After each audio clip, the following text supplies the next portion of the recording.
Indian express में पंजाब की खबर क्यों लग गई? इसलिए मैंने पंजाब के जिले आपसे पूछे थे। इंडियन एक्सप्रेस में पंजाब की खबर लग गई है बिकॉज पंजाब केसरी एक न्यूज़पेपर ग्रुप है। मोस्टली पंजाब एंड थोड़े बहुत नॉर्थ इंडिया के और इलाकों में ये काम करते हैं। ये वही न्यूज़पेपर ग्रुप है जिसको पंजाब में जब टेररिज्म था तो ये अपने न्यूज़पेपर का इस्तेमाल किया करते थे टेररिस्ट के खिलाफ बात करने के लिए, राइट? बिकॉज उस समय lot of Hindus were being killed, तो हिंदूज ने पंजाब केसरी को और पंजाब केसरी ने हिंदूज को सपोर्ट किया, ऐसा माना जाता है। Right now what is happening is Punjab के अंदर पंजाब केसरी ग्रुप के प्रिंटिंग प्रेसेस हैं, होटल्स हैं, बहुत पुराना ग्रुप है, a very famous family, Chopra family है, और इनके सभी एस्टैब्लिशमेंट्स पे लगातार रेड्स कर दी Punjab government. Right now every media house in the country is going to stand with them. Obviously जब जर्नलिज्म के खिलाफ कुछ होता है तो सारे जर्नलिस्ट एक साथ आ जाते हैं। So that is what Indian express is saying. उनके होटल्स, उनकी बिजलियां काट दी, उनके होटलों के ऊपर रेड हो गई है।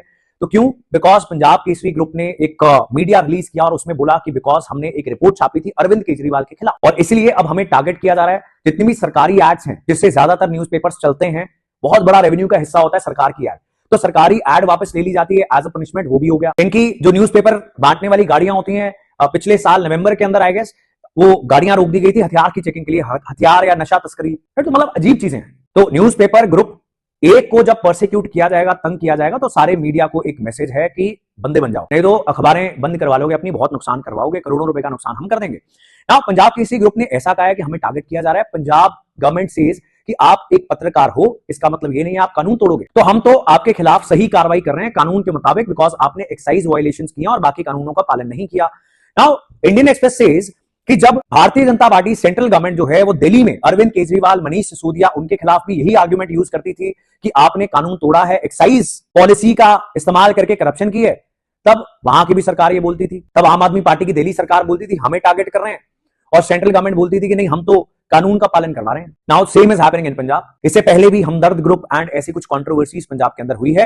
Now why is this important for us? This is allegedly, इल्जाम है assault against freedom of press, और डेमोक्रेसी का चौथा पिलर कौन सा है? It is the press. और प्रेस जो है जब गवर्नमेंट्स के खिलाफ, चाहे जितना मर्जी पावरफुल पॉलिटिशियन हो, मीडिया जो है गवर्नमेंट्स के खिलाफ हो जाता है या उनको क्वेश्चन करना स्टार्ट कर देता है, it becomes very difficult for the most powerful people in democracies, जहां पर लोकतंत्र, वहां पर फिर बच पाना बहुत डिफिकल्ट हो जाता है। इससे पहले भी कुछ लोगों ने ये पूछ लिया था कि अगर भगवंत मान जो है वो नॉर्थ इंडिया में नहीं है तो उनका हेलीकॉप्टर कैसे चल रहा है, राइट? कुछ एप्स होती हैं वो बता देते हैं कि हेलीकॉप्टर कौन सा किधर जा रहा है। तो भगवंत मान पंजाब के अंदर नहीं थे लेकिन उनका हेलीकॉप्टर चल रहा था, तो कुछ लोगों ने आरटीआई डाल दी, उनके खिलाफ भी एफआईआर हो गई, राइट? वो ये पूछ रहे थे घूम कौन रहा है हेलीकॉप्टर के अंदर, कि आप तो आम आदमी थे, आपने तो पैदल आना जाना था, राइट? टांगे रिक्शा गाड़ी में आएंगे, पहले तो ऐसी परसेप्शन क्रिएट कर दी, तो अब जो है हेलीकॉप्टर कोई घुमाता जा रहा है, तो उनके खिलाफ भी एफआईआर दर्ज हो गई है। मैंने सिर्फ ये न्यूज़पेपर का आर्टिकल डिस्कस किया है।